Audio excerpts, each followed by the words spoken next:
ஒருத்தனுடைய கையில் ஒரு லெட்டர் கொடுக்கப்படுது. அது ஓலை சுருள் மாதிரி. அதில் என்ன எழுதப்பட்டிருக்கு அப்படின்னா, யாருடைய கையில் லெட்டர் கொடுக்கப்பட்டிருக்கிறதோ அந்த மனுஷனை, உரியாவை, யுத்தம் மும்முரமா நடக்கும்போது அவனை என்ன பண்ணுங்க, முன்னாடி விட்டுட்டு நீங்க என்ன பண்ணிருங்க, பின்வாங்குங்க. தன்னை கொல்றதற்காக தான் கையில எழுத கொடுக்கப்பட்டிருக்கிற லெட்டரை பிரிச்சு படிச்சு பார்க்கணும்ன்ற ஒரு எண்ணம் கூட உரியாவுக்கு என்ன பண்ணல, வரவே இல்லை. லெட்டரை படிச்சு பார்த்த உடனே யோவாவுடைய கேரக்டர் அப்படியே சேஞ்ச் ஆகுது. நம்மளா இருந்தா என்ன பண்ணுவோம்னா, அந்த இடத்துக்கு நான் போக மாட்டேன், ஏன்னா அந்த இடத்துல பராக்கிரமசாலிகள் இருக்கிறாங்க, என்ன போடாதீங்க, என்ன போடாதீங்க. ஆனா இந்த உரியாவின் இடத்துல நான் என்ன கண்டுபிடிச்சேன் அப்படின்னா, இவன் யோவாப் சொன்னதற்கு தாழ்ந்து போனான். உங்களுக்கு விரோதமாய் மனிதர்கள் வழக்காடும் போது, உங்களுக்கு விரோதமாய் மனிதர்கள் யுத்தம் பண்ணும் போது நீங்க தாழ்ந்து மட்டும் போயிட்டீங்க, கர்த்தர் சும்மாவே இருக்க மாட்டார். நீங்க கர்த்தர் சமூகத்துல உங்களை தாழ்த்துங்க. நான் ஒன்னும் இல்லை ஆண்டவரேன்னு சொல்லுங்க, எனக்கு யாரும் இல்லை ஆண்டவரேன்னு சொல்லுங்க, எனக்கு பலன் இல்லை ஆண்டவரேன்னு சொல்லுங்க, எனக்கு தைரியம் இல்லைன்னு ஆண்டவர் சொல்லுங்க. ஆண்டவரே, அவனுக்கு விரோதமா போராடுறதுக்கு எனக்கு எதுவுமே இல்லை ஆண்டவரேன்னு சொல்லுங்க. நீங்க தாழ்த்த தாழ்த்த தாழ்த்த தாழ்த்த நீங்க ஒன்னும் இல்லை அவங்கள போக முடியாது. நீங்க தாழ்த்த தாழ்த்த உங்க பக்கத்துல ஆண்டவர் நின்று உங்களுக்காக வழக்காடுவேன் என்று கர்த்தரே வாக்கு கொடுக்கிறார். நம்ம வேதத்தை திறந்து ஒரு வசனத்தை நம்ம வாசிக்க போகிறோம். எல்லாரும் எடுத்துக்கொள்ளுங்கள். சங்கீதத்திலே 35வது சங்கீதம் 1வது வசனத்தை நம்ம வாசிக்க போகிறோம். எல்லாரும் எடுத்துக்கொள்ளலாமா? கர்த்தாவே, நீர் என் வழக்காளிகளோடே வழக்காடி என்னோடு யுத்தம் பண்ணுகிறவர்களோடே யுத்தம் பண்ணும். இன்னொரு விஷயம் கூட வாசிக்கலாம். கர்த்தாவே, நீர் என் வழக்காடிகளோடே வழக்காடி என்னோடு யுத்தம் பண்ணுகிறவர்களோடே யுத்தம் பண்ணும். ஆமென். ஆண்டவருடைய பிள்ளைகளே, சங்கீதக்காரனாகிய தாவீது இந்த இடத்திலே ஒரு ஜெபத்தை ஆண்டவருக்கு நேராக ஏறெடுக்கிறான். இவன் ஆண்டவரை பார்த்து சொல்லுகிறான், ஆண்டவரே, நீர் என் வழக்காளிகளோடே வழக்காடி என்னோடு யுத்தம் பண்ணுகிறவர்களோடே நீர் யுத்தம் பண்ணும். சங்கீதக்காரனாகிய தாவீதை குறித்து நமக்கு எல்லாருக்குமே தெரியும். இவன் ஒரு சாதாரணமான ஆள் கிடையாது. இவன் இவனோடு யாராவது ஒருவர் வழக்காட வருவார்களே ஆனால் தன்னுடைய வழக்காடிகளோட வழக்காடுவதற்கு இவனுக்கு பலன் இருக்குது. பலன் மட்டுமல்ல, அவனுக்கு அதிகாரம் இருக்குது, அவன் கையில பட்டயம் இருக்குது, அவன் கையில பணம் இருக்கிறது, அவன் கையில ஆள் பலம் இருக்கிறது. அவன் நினைச்சா அவனுக்கு விரோதமாய் வழக்காட வருகிறவர்களோட அவனால வழக்காட முடியும்.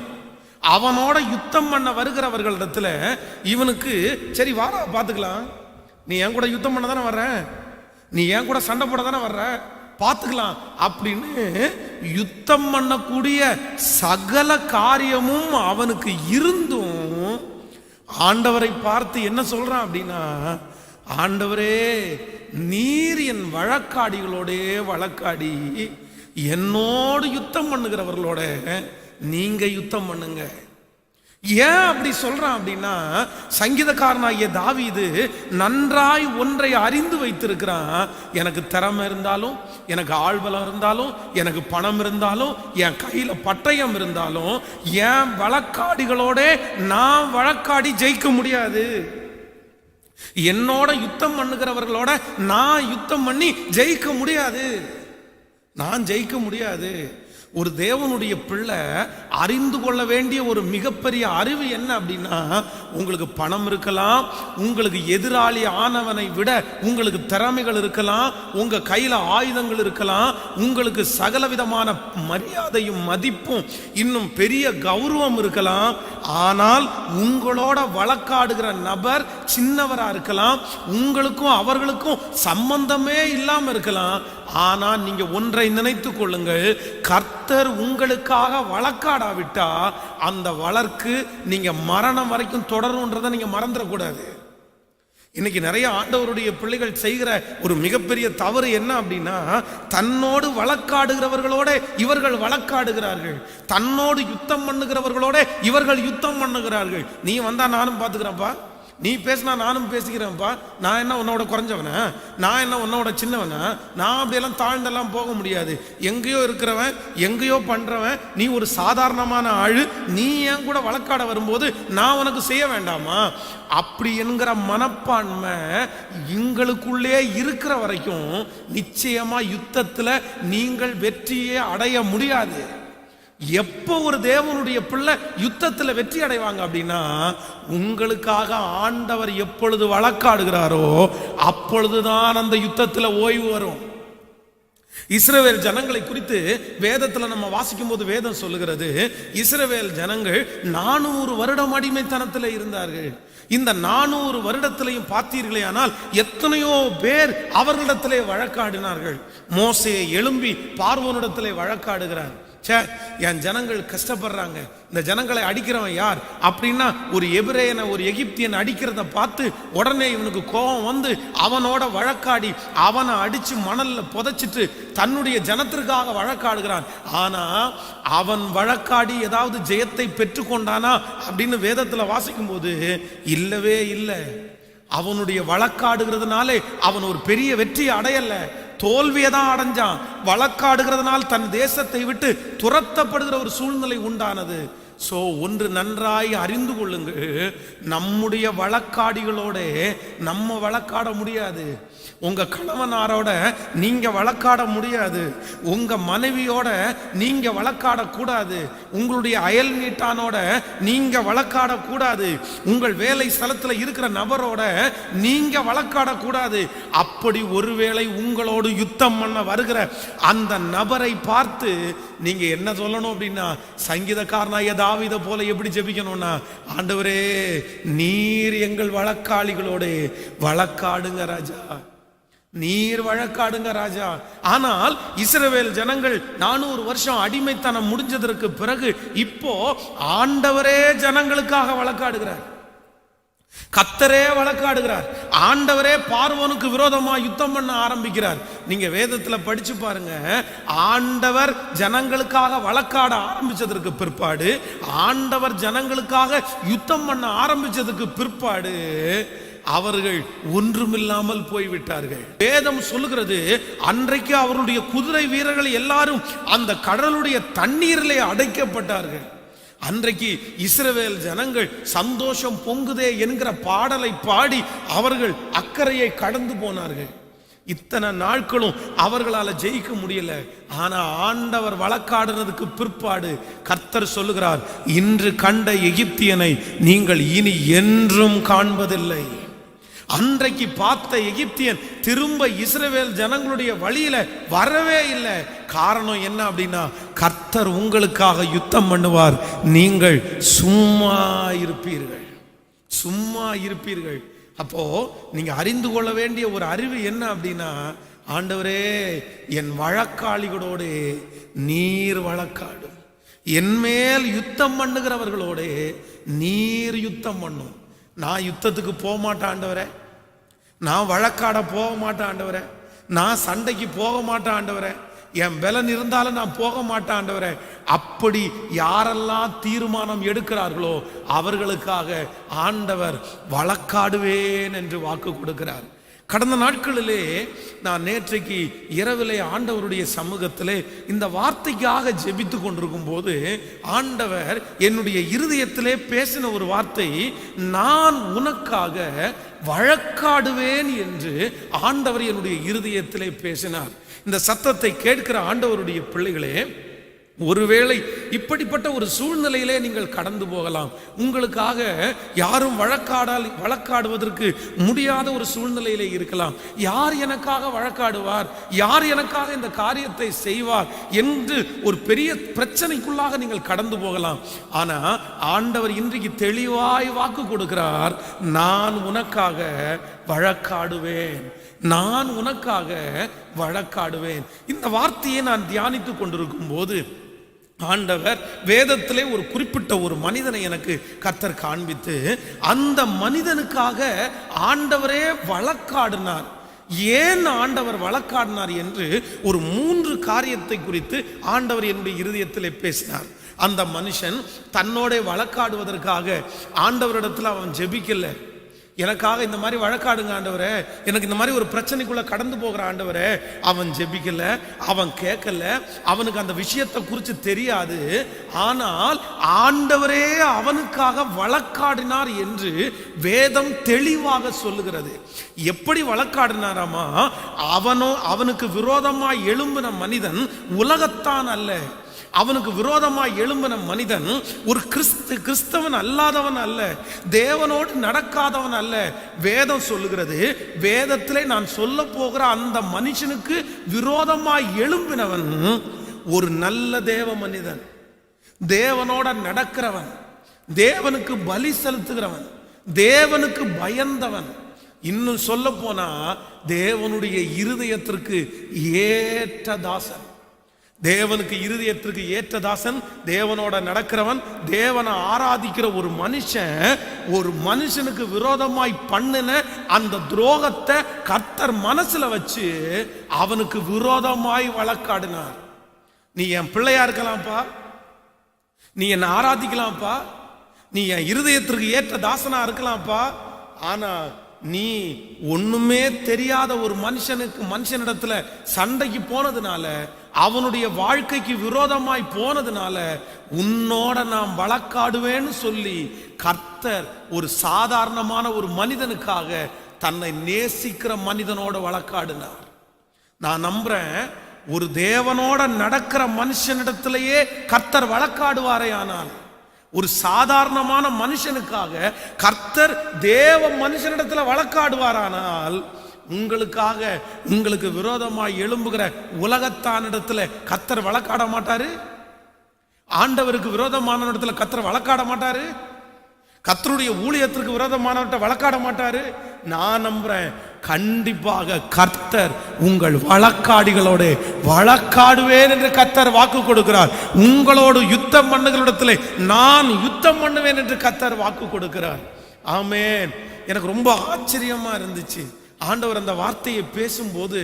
நான் ஆண்டவருக்கு ரொம்ப நன்றி சொன்னேன். இன்றைக்கு வேதத்தில் ஒரு மனுஷனை குறித்து நம்ம வாசிக்க போகிறோம். எடுத்துக்கொள்ளுங்கள், 2 சாமுவேலின் புஸ்தகம் 11ஆம் அதிகாரம் 3வது வசனத்திலிருந்து நம்ம வாசிக்கலாமா? அப்பொழுது தாவீது அந்த ஸ்திரீ யார் என்று விசாரிக்க ஆள் அனுப்பினான். போதும், நீங்கள் 4வது வசனத்தை, அப்பொழுது தாவீது ஆள் அனுப்பி அவளை அழைத்து வர சொன்னான். இப்பொழுது 5வது வசனத்தை வாசிக்கலாம். அந்த ஸ்திரீ கர்ப்பம் தரித்து தன் கர்ப்பவதி ஆனதென்று தாவீதுக்கு அறிவிக்கும்படி ஆள் அனுப்பினார். அப்பொழுது தாவீது, ஏத்தியனாகிய உரியாவை என்னிடத்தில் அனுப்பு என்று யோவாவின் அண்டைக்கு ஆள் அனுப்பினான். அப்படியே யோவாப் உரியாவை தாவீதிடத்திற்கு அனுப்பினான். உரியா அவனிடத்தில் வந்தபோது தாவீது அவனை பார்த்து, யோவாப் சுகமாய் இருக்கிறானா? ஜனங்கள் சுகமாய் இருக்கிறார்களா? யுத்தத்தின் செய்தி நற்செய்தியா என்று விசாரித்தான். பின்பு தாவீது உரியாவை நோக்கி, நீ உன் வீட்டிற்கு போய் பாத சுத்தி செய் என்றான். உரியா ராஜாவின் அரண்மனையிலிருந்து புறப்பட்ட போது ராஜாவினிடத்திலிருந்து உச்சிதமான பதார்த்தங்கள் அவன் பின்னாலே அனுப்பப்பட்டது. ஆனாலும் உரியா தன் வீட்டிற்கு போகாமல் ராஜ அரண்மனையின் வாசலிலே தன் ஆண்டவனுடைய எல்லா சேவகரோடையும் கூட படுத்து கொண்டிருந்தான். நன்றாய் கவனிங்கள் ஆண்டவருடைய பிள்ளைகளே, ஆண்டவர் வழக்காடின ஒரு மனிதனை குறித்து தான் இங்கே நம்ம இன்றைக்கு வாசித்தோம். அவன் வேதம் சொல்லுகிறது உரியா என்கிற தாவீதினுடைய சேவகனாயிருந்தான். தாவீது ஆண்டவருக்கு பயப்படுகிறவன், தாவீது ஆண்டவரோட நடக்கிறவன். ஆனால் உரியா அந்த அளவுக்கு ஆண்டவரோட நடந்ததாக சொல்லவில்லை. ஆனால் தன்னுடைய எஜமானனுக்கு மிகவும் உண்மையானவன். கர்த்தர் வழக்காடினது சாதாரணமான மனிதனோடைய அல்ல, தாவீதோடைய ஆண்டவர் வழக்காடினார். தாவீதிற்காக ஆண்டவர் நிறைய இடத்திலே வழக்காடினார். தாவீதிற்காக ஆண்டவர் சில ராஜாக்களிடத்திலே வழக்காடினார். தாவீதிற்காக ஆண்டவர் சவுலிடத்திலே வழக்காடினார். தாவீதிற்காக பெரிய பெரிய நபர்களோடு ஆண்டவர் வழக்காடினார். நாபால் என்ற ஒரு மனிதனுக்காக வழக்காடினார். ஆனா முதல் முறையா இன்னொரு மனிதனுக்காக கர்த்தர் தாவீதினிடத்திலே வழக்காடினார் என்று இந்த சம்பவத்திலே வாசிக்கிறோம். இந்த சம்பவத்துல தாவீது இந்த உரியா என்பவனுக்காக ஏன் வழக்காடினார்? சரி, தாவீது ஆண்டவருடைய பிள்ளை அல்லவா, ஆண்டவருடைய இருதயத்திற்கு ஏற்ற தாசன் அல்லவா, சரிப்பா நீ தப்பு பண்ணிட்ட, நான் உன்னை மன்னிச்சு விடுறேன் அப்படின்னு ஆண்டவர் தாவீதை மன்னிச்சு விடலாம்ல. ஏன் ஆண்டவர் உரியாவுக்காக கர்த்தர் வழக்காடினார்? அவன் ஜெபிக்காம இருந்த போதிலும் ஏன் ஆண்டவர் வழக்காடினார்னா 3 காரியம் என் இருதயத்தை தொட்டது. நம்பர் 1, முதலாவதாக நான் இந்த பகுதியில் வாசிக்கும் போது ஒன்றை நான் நம்பினேன், இந்த உரியாவிற்காக கேட்கிறதற்கு கூட யாருமே இல்லை. கவனிங்க, தாவீது அந்த உரியாவை தன்னுடைய அங்க யுத்தத்திலிருந்து வர சொல்லி உரியாவுனுடைய மனைவி குளித்து கொண்டிருக்கும் போது இவன் மேல உப்பரிகளை இருந்து பார்த்து கொண்டிருக்கிறான். பார்க்கும்போது அந்த சகோதரனுடைய பார்த்ததுனால அந்த இச்சையிலே விழுந்தான். இச்சையிலே விழுந்தது மட்டுமல்ல, அவன் அந்த உரியாவுனுடைய மனைவி பத்சேபாளிடத்திலே தவறாக அவன் நடந்து கொண்டான். தவறாக அவன் நடந்து கொண்டது நிமித்தமாக இப்பொழுது அவள் கர்ப்பம் தரிக்கிறாள். அவள் கர்ப்பம் தரிச்சு தன்னுடைய அந்த ராஜாவுக்கு சொல்லி அனுப்புறார், இந்த மாதிரி நீங்க கணவனார் இல்லாத போது என்னிடத்துல இருந்தீங்க, அதனால நான் இப்ப கர்ப்பவதி ஆயிருக்கிறேன், நீங்க என்ன பண்ண போறீங்க அப்படின்னு ஆள் அனுப்பி சொல்லுகிறார். உடனே தாவீதுக்கு உடனே ஒரு குறுக்கு புத்தி வருது, ஒன்று பண்ணலாம். உடனே யோவாப்பை அழைத்து இவன் என்ன பண்றான் அப்படின்னா, நீ ஒன்றும் யுத்தத்துக்கு போக வேண்டிய அவசியம் இல்லப்பா, அங்க யுத்தத்துக்கு போறதுக்கு நிறைய பேர் இருக்கிறாங்க, நீ ஒன்று பொண்ணு, நீ வீட்டுக்கு போய் உன் மனைவியோட சந்தோஷமா இரு அப்படின்னு அனுப்பி விடுறாரு. அனுப்பி விடுறது மட்டும் இல்ல, இவன் தன்னுடைய வீட்டிற்கு போயிட்டான்றதற்காக நிறைய பதார்த்தத்தை பின்னாடி அனுப்பி வைக்கிறாரு. ஒரு ராஜா யாருக்குமே அதை செய்ய மாட்டாரு. இதுவரைக்கும் அவனுடைய ராஜ்ய பாரத்திலே இருக்கிற ஒரு சேவகனுக்கு இப்படிப்பட்ட ஒரு காரியத்தை தாவீது பண்ணினதே இல்லை.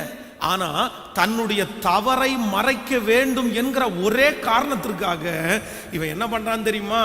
உரியா போனதுக்கு பிற்பாடு அவனுக்கு பின்னாடி பதார்த்தங்களை அனுப்பி வைக்கிறான். ஆனா இந்த உரியா போனது மாதிரி போயிட்டான். திரும்பி திரும்ப ராஜா அவனிடத்துல இருக்கான். திரும்பி கேட்கிறான், டேய் என்னடா நீ வீட்டுக்கு போகலையா, இங்க உட்காந்து இருக்கிற, நான் தான் உன் மனைவி இடத்துல உன் வீட்டுக்கு போ சாப்பிடு அப்படின்னு சொன்னேன்ல. உடனே அவன் சொல்றான், ராஜா என்ன சொல்லிட்டு இருக்கிறீங்க, உங்களுடைய சேவகர்கள் யோவாப் படை தளபதி இவங்க எல்லாருமே யுத்தம் பண்றதுக்கு அங்க நின்று இருக்கிறாங்க, யுத்தம் நடந்துட்டு இருக்குது, நான் ஒரே ஒரு ஆள் சேவகன் என் வீட்டில் போய் சாப்பிடுவேனா, என் வீட்டில் போய் சந்தோஷமா இருப்பேனா, என் மனைவி இடத்துல சந்தோஷமா இருப்பேனா? நான் போக மாட்டேன் ராஜா, நான் போக மாட்டேன் அப்படின்னு அங்கேயே படுத்து கொண்டான். திரும்ப தாவீது அவனை பார்த்து சொல்றான், சரி இன்னைக்கு நீ படுத்துக்கோ, நாளைக்கு நான் உன்னை அனுப்பி விடுறேன், நாளைக்கு உனக்கு சொல்றேன் அப்படின்றாரு.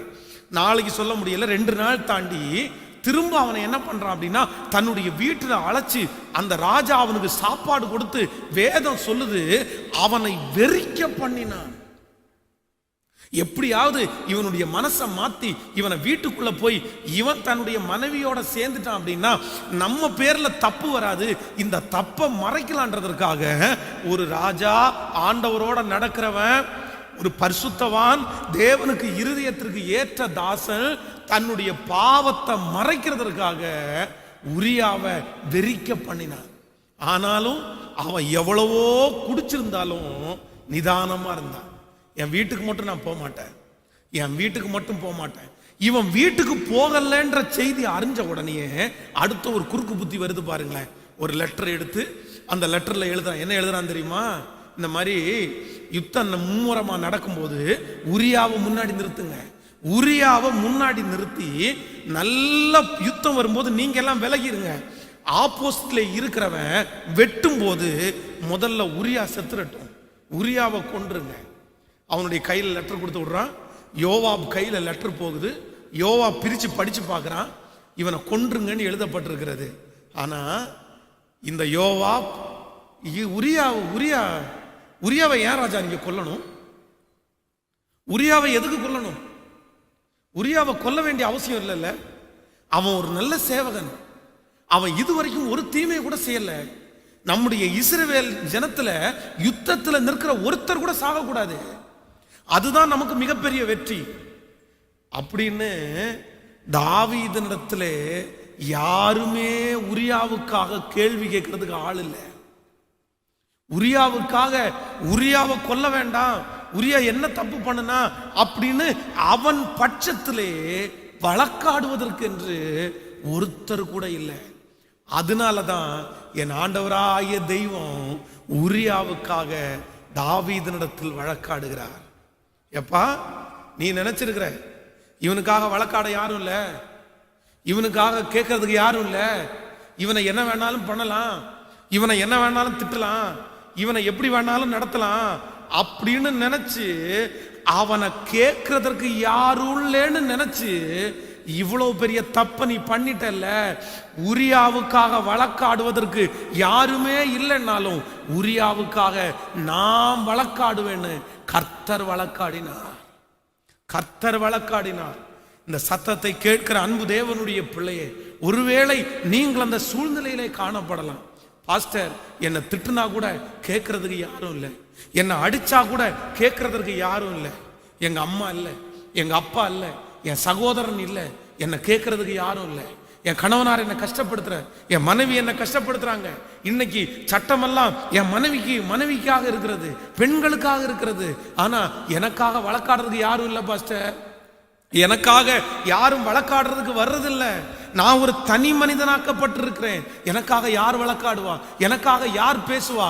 ஆனா ஆண்டவர் இன்றைக்கு அப்படிப்பட்ட இருதயத்தோட இருக்கிற ஒவ்வொருத்தரையும் பார்த்து கர்த்தர் சொல்லுகிறார், உனக்காக வழக்காடுவதற்கு யாருமே இல்லை என்றால் நான் உனக்காக வழக்காடுவேன் என்று கர்த்தர் வாக்கு கொடுக்கிறார். உன்னுடைய ஊழியத்திற்காக வழக்காடுவதற்கு யாரும் இல்லாமல் இருக்கலாம். எதிரி பெரியவனா இருக்கலாம், எதிரி பணக்காரனா இருக்கலாம், எதிரி அரசியல்வாதியா இருக்கலாம், எதிரி சமுதாயத்தில் உயர்ந்த மனிதனா இருக்கலாம், எதிரி பெரிய பெரிய ஒருவேளை அவன் பெரிய பெரிய பொறுப்புகளிலே இருக்கிறவனா இருக்கலாம். உன்னை கேட்கிறதற்கு யாரும் இல்லைன்னு நினைச்சு உங்களோட வழக்காடுறவங்களை பார்த்து கர்த்தர் சொல்லுகிறார், நான் அவர்களோட வழக்காடுவேன், நான் அவர்களோட வழக்காடுவேன். என்னுடைய கர்த்தர் இந்த உரியாவுக்காக ஏன் வழக்காடினார் அப்படின்னா, அவனுக்காக கேட்கறதுக்கு யாருமே இல்லை, அவனுக்காக கேட்கறதுக்கு யாருமே இல்லை. இப்படி ஒரு போர்ச்சேவனுக்கு வருமா? சொந்த மனைவி கூட அவனுக்காக கேட்கலங்க. ராஜாவுக்கு சப்போர்ட் பண்ணி, ராஜாவுக்கு உடந்தையா இருந்து, என் கணவனாரை மட்டும் என் வீட்டில் விட்டுருங்க, என் கணவனாரை மட்டும் கொன்றாதீங்க, பரவாயில்ல, இந்த விஷயத்தை நான் ஏத்துக்கிறேன், இந்த காரியத்தை நான் ஏத்துக்கிறேன். மனைவி கூட அவனுக்காக வழக்காடுவதற்கு இல்லை. இல்லை அப்படின்னா அந்த வீட்டில் யாராவது ஒருத்தர் அவனை குடிக்க பண்ணும்போது, ஏன் ராஜா இப்படி பண்றீங்க, ஏன் ராஜா இப்படி பண்றீங்க, நீங்க பண்ணுனதே மகா பெரிய கொடுமை, அதோட சேர்ந்து இந்த கொடுமையை நீங்க செய்யலாமா? வேண்டாம் ராஜா, விட்டுருங்க ராஜா, அவனை விட்டுருங்க ராஜா. அப்படி அந்த இடத்துல கேட்கறதுக்கு யாரும் இல்லை. லெட்டரை கொண்டு வந்து கொடுக்குறானே யோவாபு, சே அவனுக்கு ஒரு இறக்கம் வேண்டாம்? சரி, இப்படிப்பட்ட ஒரு லெட்டரை இவனோட கொடுத்துட்டு இருக்கிற மாதிரி நல்ல ஒருத்தனும் கிடையாது. இவனுக்காக நம்மளாவது வழக்காடி ராஜாவிடத்துல கேட்போம், நம்ம ஒரு லெட்டரை அனுப்புறோம், இவனை ஏன் கொல்றீங்க, இவனை கொல்றதுக்கு என்ன ரீசன் நான் தெரிஞ்சுக்கலாமா, காரணம் தெரிஞ்சுக்கலாமா? அப்படி கேட்கறதற்கு படை தளபதியாகிய யோவாப் கூட அந்த இடத்துல இல்லை. நீ நினைச்ச என் பிள்ளைக்காக வழக்காடுறதுக்கு யாருமே இல்லைன்னு நினைச்சியா? என் பிள்ளைக்காக யுத்தம் பண்றதுக்கு யாரும் இல்லைன்னு நினைச்சியா? என் பிள்ளைக்காக கேட்கறதுக்கு யாரும் இல்லைன்னு நினைச்சியா? அதனாலதான் ஆண்டவரே இறங்கி வந்து தாவீதோட வழக்காடுகிறார், தாவீதோட வழக்காடுகிறார். இன்று ஆண்டவர் இந்த ஆராதனை வேளையில ஆண்டவர் உங்களிடத்துல பேசுறாரு, மகனே நான் உனக்காக வழக்காடுவேன், நான் உனக்காக வழக்காடுவேன். ஏன் உனக்காக வழக்காடுவேன் தெரியுமா? உனக்காக பேசுறதுக்கு யாரும் இல்லை. உன் மகளுக்காக நான் வழக்காடுவேன், உன் மகனுக்காக நான் வழக்காடுவேன், உன் பிள்ளைக்காக நான் வழக்காடுவேன், உன் தகப்பனுக்காக நான் வழக்காடுவேன், உன் சொத்துக்காக நான் வழக்காடுவேன், உன் வேலை ஸ்தலத்துல நான் வழக்காடுவேன். நானே வழக்காடுவேன், நானே வழக்காடுவேன். காரணம் என்ன அப்படின்னா, உன் பிள்ளைக்காக வழக்காடுவதற்கு யாரும் இல்ல, உன் மகளுக்காக வழக்காடுவதற்கு யாரும் இல்லை இல்ல, உனக்காக வேலை ஸ்தலத்தில் வழக்காடுவதற்கு யாரும் இல்லை இல்ல. யாரும் வழக்காடுவதற்கு இல்லாத ஒரு மனுஷனுக்கு கர்த்தரே வழக்காடுவேன், நானே உனக்காக வழக்காடுவேன் என்று என் அருள்நாதர் இயேசு கிறிஸ்து வாக்கு கொடுக்கிறார். கர்த்தர் வழக்காடுவார், கர்த்தர் உனக்காக வழக்காடுவார். யாரும் இல்லாம இருக்கிறது நல்லதுதான் ஆண்டவருடைய பிள்ளைகளே. நீங்க நிறைய பேர் ஒருவேளை சோர்ந்து போயிருக்கலாம், எனக்காக வழக்காடுறதுக்கு ஒருத்தர் கூட இல்லையே பாஸ்டர். எங்க அம்மா இப்படி இருந்தா இப்படி இவன் பேசுவானா, எங்க அப்பா இருந்தா இவங்க இப்படி பேசுவாங்களா, என் கூட பிறந்த 4 அண்ணங்கள் இருந்தா இந்த மாதிரி என்ன நடத்துவாங்களா? நடத்த மாட்டாங்கல்ல. இல்லைன்னா நான் ஏதாவது கொண்டு வந்திருந்தா இப்படி பேசுவாங்களா? நான் அழகா இருந்தா பேசுவாங்களா? இல்லைன்னா என் குடும்பத்துல எனக்காக யாராவது பேசுனாங்கன்னா பேசுவாங்க. நான் வாயில்லாத பூச்சி பாஸ்டர், நான் ஒரு பெரிய சம்பாத்தியம் பண்றவனா இருந்தா என்னட்ட இப்படி இவங்க பண்ணுவாங்களா? ஆயிரக்கணக்கான கேள்விகளோடு இந்த சத்தத்தை யார் கேட்டுக்கொண்டிருந்தாலும் ஆண்டவர் சொல்லுறாரு, உங்களுக்காக எப்ப ஆண்டவர் வழக்காடுவாருன்னா, உங்களுக்காக வழக்காடுவதற்கு யாரும் இல்லாம இருக்கும்போது உங்களுக்காக இயேசு எழும்பி நிற்பார். கர்த்தர் உங்களுக்காக வழக்காடுவார், ஆண்டவர் உங்களுக்காக வழக்காடுவார். ஆமென் சொல்லுங்கள். இன்று சத்தத்தை கேட்கிற ஆண்டவருடைய பிள்ளையே, யாரோ ஒருத்தருக்காக ஆண்டவர் பேசிட்டு இருக்கிறாரு. ஆண்டவர் வாக்கு கொடுக்கிறாரு, நான் உனக்காக வழக்காடுவேன், நான் உனக்காக வழக்காடுவேன். எப்ப நான் உனக்காக வழக்காடுவேன் தெரியுமா? உனக்குன்னு வழக்காடுவதற்கு யாரும் இல்லாம இருக்கும்போது. ஆப்போசிட்ல இருக்கிறவனுக்கு 10 பேர் வந்து நிக்கலாம், ஆப்போசிட்ல இருக்கிறவனுக்கு பெரிய பெரிய ஆட்கள்லாம் வந்து நிக்கலாம். நீ ஒரு தனி ஆளாய், ஒரு தனி மனிதனாய், எனக்கு யாருமே இல்லையே, எனக்கு வக்கீல் இல்லையே, எனக்கு வக்கீலுக்கு கொடுக்கறதுக்கு பணம் இல்லையே அப்படின்னு யாரெல்லாம் மனசுல சோர்ந்து போய் வந்திருக்கிறீங்களோ, அருள்நாதர் இயேசு சொல்லுகிறார், நான் உனக்காக வழக்காடுவேன், நான் உனக்காக வழக்காடுவேன், நான் உன் பிள்ளைக்காக வழக்காடுவேன், நானே உனக்காக வழக்காடுவேன். நம்புறவங்க அப்படியே உங்க கையை மேல உயர்த்தி சத்தமா ஆண்டவரே நன்றி என்று சொல்லுங்க. சத்தத்தை உயர்த்தி நன்றி என்று சொல்லுங்க. எங்களுக்காக வழக்காடுகிற தேவன், எனக்காக வழக்காடுகிற தேவன் சொல்லுங்க. அவர் எனக்காக வழக்காடுகிறவர், அவர் எனக்காக வழக்காடுகிறவர், அவர் எனக்காக வழக்காடுகிறவர். எனக்கு யாரும் இல்லை என்று தெரிந்து எனக்காக வழக்காடுகிற கர்த்தர் அவர், எனக்காக வழக்காடுகிற கர்த்தர் அவர், எனக்காக வழக்காடுகிற தேவன். அல்லேலூயா. நீங்க சந்திக்க போகிற சூழ்நிலையில, நீங்க சந்திக்க போகிற பிரச்சனையில நான் நம்புறேன், உங்களுக்காக ஆண்டவர் யாரோ ஒருத்தரை கர்த்தர் எழுப்பி விடுவார். ஏன் அப்படின்னா, என் பிள்ளைக்காக யாருமே இல்லைன்னு சொல்லி கர்த்தர் அந்த இடத்துல யாரோ ஒருத்தரை கர்த்தர் உங்களுக்காக ஏற்பாடு பண்ணுவார். ஆமென் சொல்லுங்க. நீங்க போகிற இடத்துல நீங்க எஜமானுக்கு முன்பாக நிற்கும் போது, நீங்க அந்த பிரச்சனைக்கு முன்பாக நிற்கும் போது நீங்க எல்லாரும் ஜெபம் பண்ணுங்க, ஆண்டவரிடத்துல கேளுங்க, தகப்பனே எனக்காக வழக்காடுறதுக்கு மனுஷன் யாருமே இல்லை ஆண்டவரே, எனக்காக பேசுறதுக்கு மனுஷன் யாரும் இல்லை ஆண்டவரே, நீங்க வழக்காடாதீங்க, உங்களுக்கு பலன் இல்ல, நீங்க வழக்காடுறதுக்கு யாரையோ ஒருத்தரை கூட்டிட்டு வந்து நிறுத்தாதீங்க. எனக்கு வழக்காடுறதுக்கு யாருமே இல்லைன்றதுக்காக யாரோ ஒருத்தரை பணம் கொடுத்து கூட்டிட்டு வந்து நிறுத்தாதீங்க, சொல்லி கூட்டிட்டு வந்து நிறுத்தாதீங்க. நீங்க விட்டுருங்க. உங்களுக்கு வழக்காடுவதற்கு யாரும் இல்லாததை கர்த்தர் பார்க்கிறார், ஆண்டவர் பார்க்கிறார். வழக்காடுவதற்கு யாரும் இல்லாததினாலே என்னுடைய ஆண்டவரே உங்களுக்காக இறங்கி வந்து உங்களுக்காக வழக்காடுவேன் என்று வாக்கு கொடுக்கிறார். கர்த்தர் வழக்காடுவாரே ஆனால் நான் நம்புகிறேன் நீங்கள் வெட்கப்பட்டு போக மாட்டீர்கள். கர்த்தர் வழக்காடுவாரே ஆனால் உங்களுக்குத்தான் ஜெயம். கர்த்தர் வழக்காடுவாரே ஆனால் உங்கள் பக்கத்திலே இருக்கிற நியாயத்தை கர்த்தர் சொல்லுவார். கர்த்தர் வழக்காடுவாரே ஆனால் உங்கள் பக்கத்துல தான் ஆண்டவர் பேசுவாரு. கர்த்தர் வழக்காடுகிற மனுஷன் சோர்ந்து போக வேண்டிய அவசியமே இல்லை, சோர்ந்து போக வேண்டிய அவசியமே இல்லை. தேவனே வழக்காடுவார். நான் யார்கிட்டையும் போய் நிற்க மாட்டேன் ஆண்டவரே, நான் எந்த உதவிக்காக கேட்க மாட்டேன் ஆண்டவரே, நான் வழக்காடுறதுக்காக வக்கீல்கிட்ட போக மாட்டேன் ஆண்டவரே, நான் காவல்துறைக்கு போக மாட்டேன் ஆண்டவரே, நான் அரசியல்வாதிகள்கிட்ட போக மாட்டேன் ஆண்டவரே. எனக்காக வழக்காட யாரும் இல்லை, எனக்காக நீங்க தான் வழக்காடணும். சொல்லுங்க, பிரச்சனைக்கு முன்னாடி சொல்லுங்க, மனுஷனுக்கு முன்னாடி எனக்காக நீங்க வழக்காடுங்க ஆண்டவரேன்னு சொல்லுங்க. கர்த்தர் உங்களுக்காக வழக்காடுவதற்கு வல்லவராக இருக்கிறார். அதனால நம்பர் 1, முதலாவதாக ஆண்டவருடைய பிள்ளைகளே, எப்போது ஆண்டவர் நமக்காக வழக்காடுவார்னா, நமக்காக யாரும் இல்லாத போது கர்த்தர் நமக்காக வழக்காடுவார். அதனால வழக்காடுவதற்கு, யுத்தம் பண்ணுகிறதற்கு யாரும் இல்லைன்னா நீங்க ஒரு ஆளை ஏற்பாடு பண்ண வேண்டிய அவசியம் இல்லை. பக்கத்தில் இருக்கிற கையை பிடிச்சி சொல்லுங்க, வீட்டில் இருக்கிறவங்களுடைய கரத்தை பிடிச்சி சொல்லுங்க, இங்க ஆராதனையில் இருக்கிறவங்களுடைய கரத்தை பிடிச்சி சொல்லுங்க, உங்களுக்காக வழக்காடுவதற்கு யாருமே இல்லாத போது நீங்க யாரையும் கூப்பிடாதீங்க. உங்களுக்காக வழக்காட யாரையும் கூப்பிடாதீங்க. யாரும் இல்லாதவர்களுக்காய் கர்த்தரே, சொல்லுங்க, யாரும் இல்லாதவர்களுக்காய் கர்த்தரே வழக்காடுவார். ஹல்லேலூயா. ஆமோதிக்கிறீங்களா? நம்பர் 2, இரண்டாவதாக ஆண்டவர் எப்பொழுது உங்களுக்காக வழக்காடுவார், இல்லை என்றால் யாருக்காக ஆண்டவர் வழக்காடுவார்? இந்த அதிகாரத்தை நான் படித்து கொண்டே இருக்கும்போது எனக்கு ரொம்ப என்னுடைய மனதை தொட்ட இரண்டாவது காரியத்தை குறித்து நம்ம வாசிக்கலாமா? அதே 11ஆம் அதிகாரத்தில் 2 சாமுவேல் 11ஆம் அதிகாரம் 7வது வசனத்திலிருந்து வாசிக்கலாம். உரியா அவனிடத்தில் வந்தபோது தாவீது அவனை பார்த்து, யோவாப் சுகமாய் இருக்கிறானா? ஜனங்கள் சுகமாய் இருக்கிறார்களா? இப்போ 9வது வசனத்தை வாசிக்கலாம்.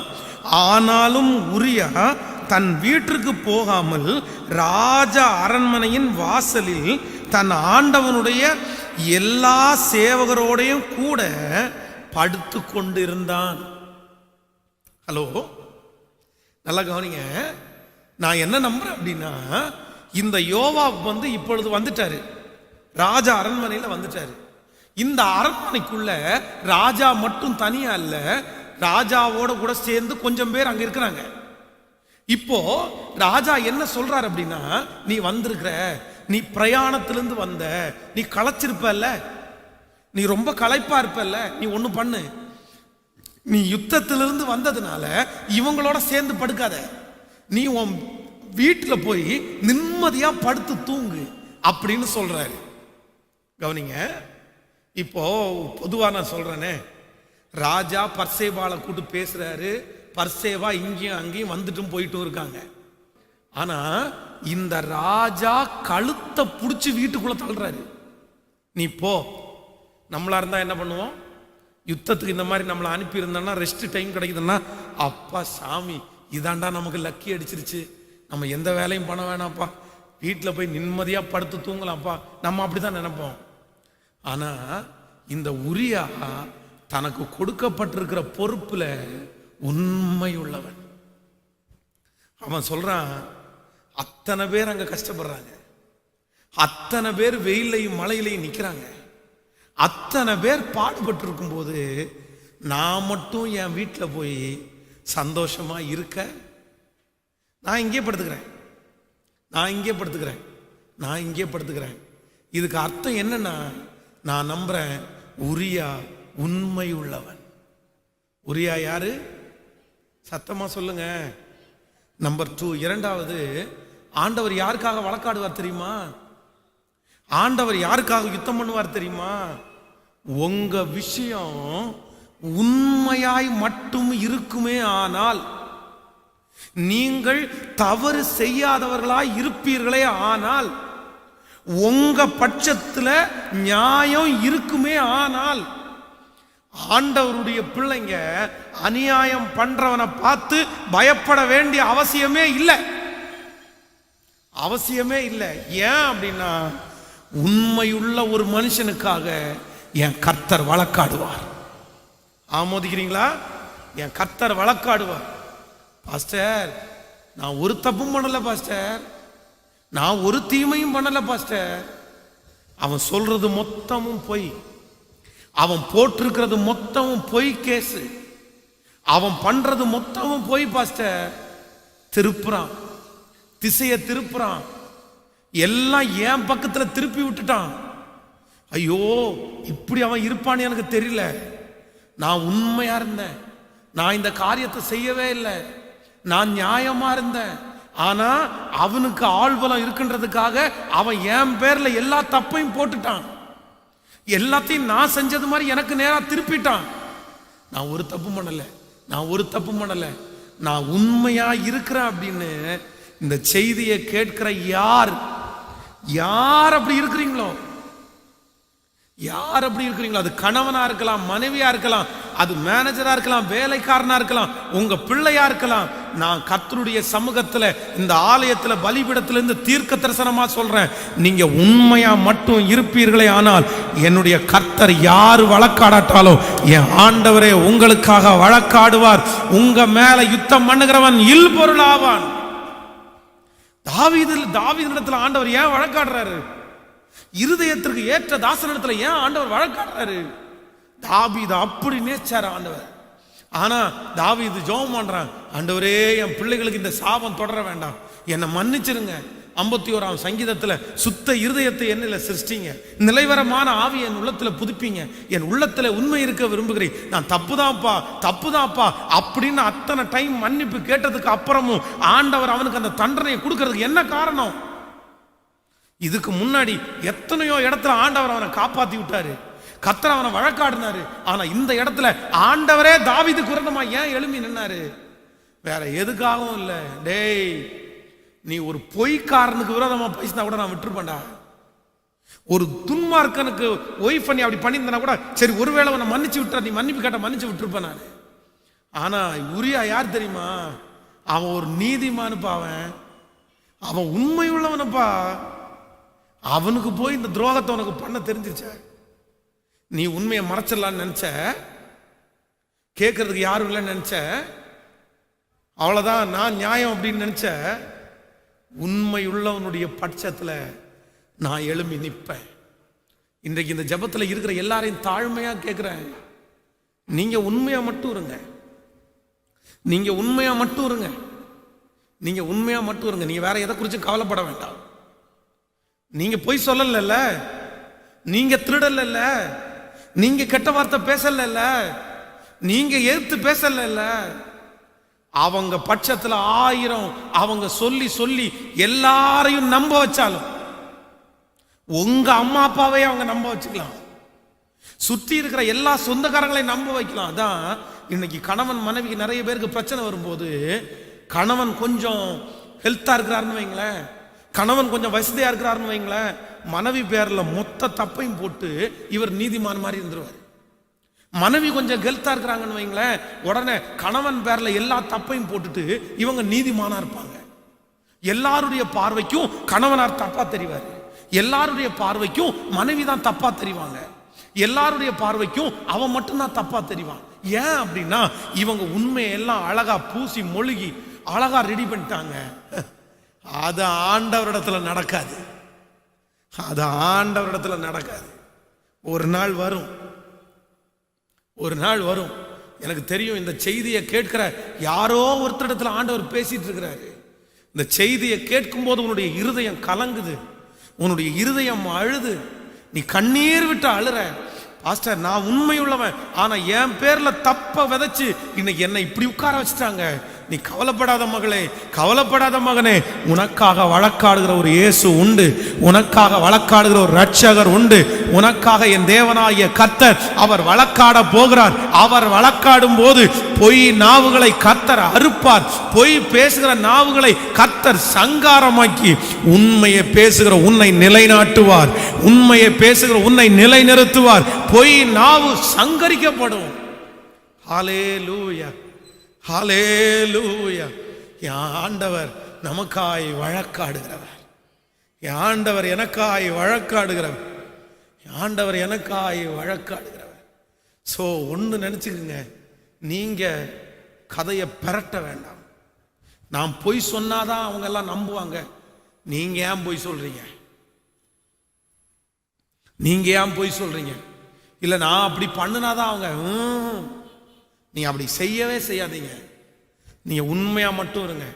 அதான் முன்பு வாசித்தது போல யோசேப்பை குறித்து வேதத்துல நம்ம அதை ரொம்ப தெளிவா வாசிக்கிறோம். அவன் உண்மையா இருந்தான், அவன் உண்மையா இருந்தான். ஆனா அவன் உண்மையா இருந்ததை அவங்க பிளஸ்ஸா எடுத்துட்டு அவனுக்காக கேட்கறதுக்கு யாரும் இல்லைன்றதுக்காக அவன் பேரிலே பொய் காமிச்சு அவனை குற்றவாளியாக நிறுத்தி அவனை அப்படி கொண்டு போய் சிறைச்சாலையில தள்ளுனாங்க. ஆனா கர்த்தர் சிறைச்சாலையிலே கர்த்தர் அவனோடு இருந்து அவனை ஆசீர்வதித்து அவனை அந்த இடத்திலே தலைவனாய் நிறுத்தினார்ல.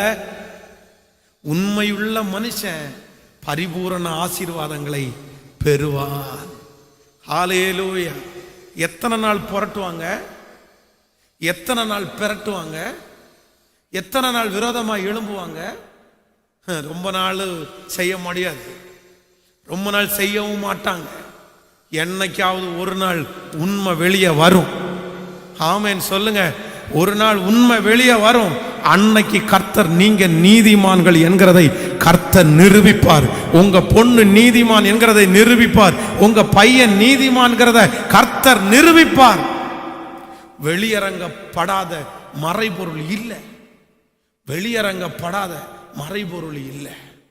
நான் உண்மையாய் அதான் சுத்தமுள்ள கையோட தான் ஆண்டவரை நான் அதை செஞ்சேன். சுத்தமுள்ள கையோட தான் ஆண்டவரை நான் செஞ்சேன். அவங்க பட்சத்துல கர்த்தர் துணையாய் நிற்கிறவர், கர்த்தர் துணையாய் நிற்கிறவர். எத்தனை பேர் ஆமோதிக்கிறீங்க? ஹல்லேலூயா. கைகளை உயர்த்தி ஒரு ஹல்லேலூயா கையை மேல உயர்த்தி சொல்லுங்க, எனக்காக வழக்காடுகிற தேவன். சொல்லுங்க, எனக்காக வழக்காடுகிற ஒரு தேவன். எல்லாரும் சத்தத்தை உயர்த்தி சொல்லுங்க, நான் உண்மையா இருக்கும்போது எனக்காக வழக்காடுகிற ஒரு நல்ல தெய்வம். சொல்லுங்க சத்தத்தை உயர்த்தி. எனக்காக ஒரு ஒவ்வொருத்தரும் வீடுகளில் உட்கார்ந்து கூட சொல்லுங்க, ஆண்டவரே எனக்காக வழக்காடுகிற தெய்வம். அறிக்கை செய்யுங்க, அறிக்கை செய்யுங்க. நான் உண்மையா இருக்கும்போது எனக்காக வழக்காடுகிற ஒரு தெய்வம். ஹல்லேலூயா. இந்த வசனத்தை படிக்கும்போது எனக்கு இந்த உரியா மேல ரொம்ப பாவமா இருந்துச்சு. நானே இவ்வளவு இறக்கப்படுறேன்னா கர்த்தர் இறங்க மாட்டாரு. தாவீதுக்கு ஒரு தண்டனை கொடுக்கும்போது ஆட்களை எண்ணுனா அப்படின்ற ஒரு தப்புக்காக தண்டனை கொடுக்க போறாரு. உடனே தாவீது வந்து ஆண்டவரே இதை செய்யாதீங்கன்னு சொன்ன உடனே அவன்கிட்டே போய் கேட்டுட்டு இருக்கிறாரு. சரி சரி சரி, நான் ஒன்னு தண்டிக்கல, 3 தண்டனையை முன்னாடி வைக்கிறேன், எதையாவது ஒன்ன செலக்ட் பண்ணிக்கோன்றாரு. அவ்வளவு டீப்பா தாவீதோட இருந்தவர். தண்டனையை கொடுக்கறத கூட அவன்கிட்ட கேட்டு கொடுத்த ஆண்டவர்.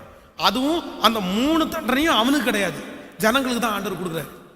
அப்படி நேசிச்சவரு இந்த விஷயத்துல மட்டும் தாவீது இடத்துல நோ டிஸ்கஷன். ஆண்டவர் டிஸ்கஷனே பண்ணல. ஏன் இப்படி பண்ணுனேன்னு கூட கேட்கல, டைரக்டா தண்டனை மட்டும்தான் கொடுத்தாரு. என்ன பண்ணிட்டு இருக்கிற? ஏன் அப்படின்னா உரியா உண்மை உள்ளவனப்பா. உரியா வேலையில உண்மை உள்ளவன். அவ்வளவு சொல்லி கூட அவன் வீட்டுக்கு போனானடா. அத்தனை பேரும் பாடுபடும் போது நான் ஏன் வீட்டுக்கு போகணும் தானே கேட்டான். அவன் ஒரு நிமிஷம் கூட உன்னை தப்பா நினைக்கலையே, ஒரு நிமிஷம் கூட உன்னை தப்பா நினைக்கலையே. ஹல்லேலூயா. ஸோ அவனை தான் கர்த்தர் நோக்கி பார்த்தார். அதனால ஆண்டவர் உங்களுக்காக வழக்காடுவார். கர்த்தர் இன்னைக்கு வாக்கு கொடுக்கிறார், நான் உனக்காக வழக்காடுவேன். எப்போ தெரியுமா?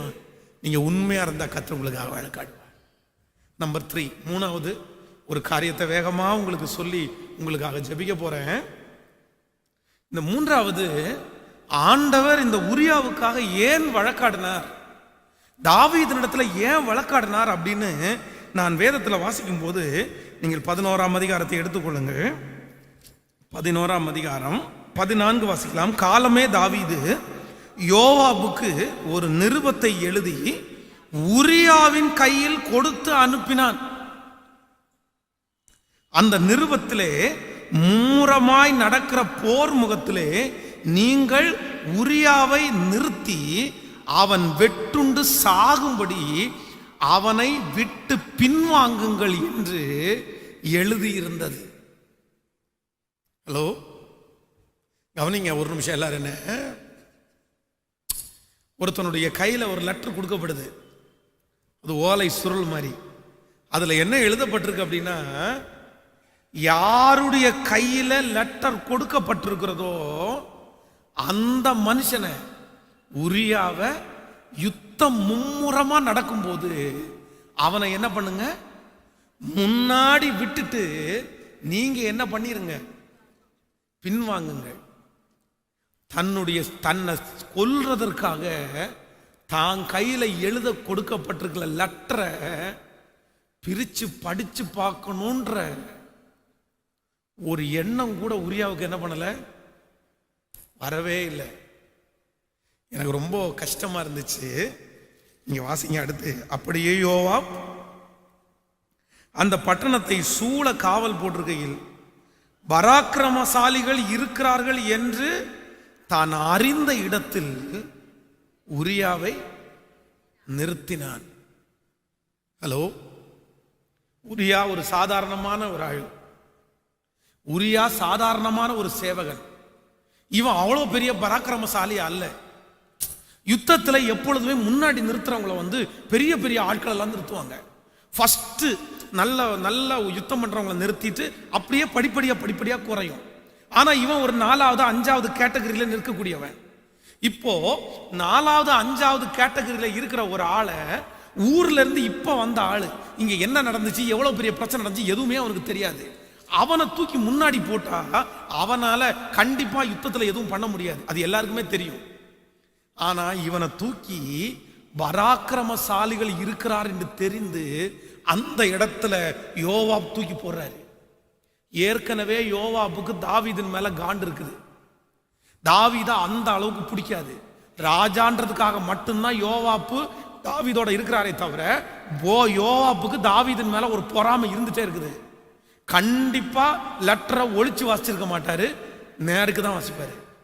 லெட்டரை படிச்சு பார்த்த உடனே யோவாபனுடைய கேரக்டர் அப்படியே சேஞ்ச் ஆகுது.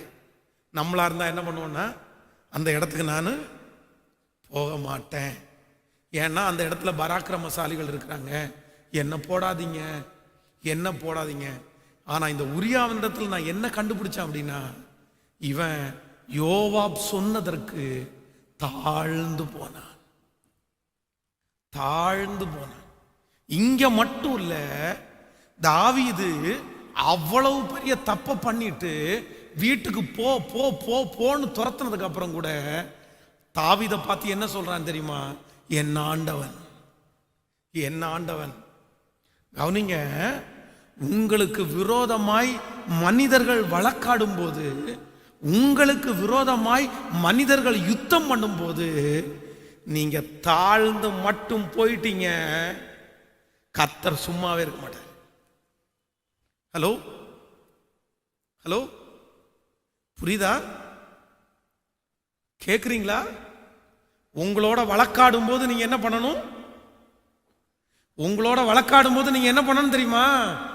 உங்களோட வழக்காடுதலிடத்திலே கர்த்தர் வழக்காட வேண்டும் என்றால் நீங்க எப்ப தாழ்ந்து போறீங்களோ அப்ப கர்த்தர் உங்களுக்காக வழக்காடுவார். நீங்க தாழ்ந்து போங்க. உங்களோட வழக்காடுறாங்களா, உங்களுடைய இல்லாமையை புரிந்து விட்டு வழக்காடுறாங்களா, தாழ்த்துங்க. வெகுளித்தனமா இருக்கிறவங்களை கர்த்தர் விட மாட்டாரு.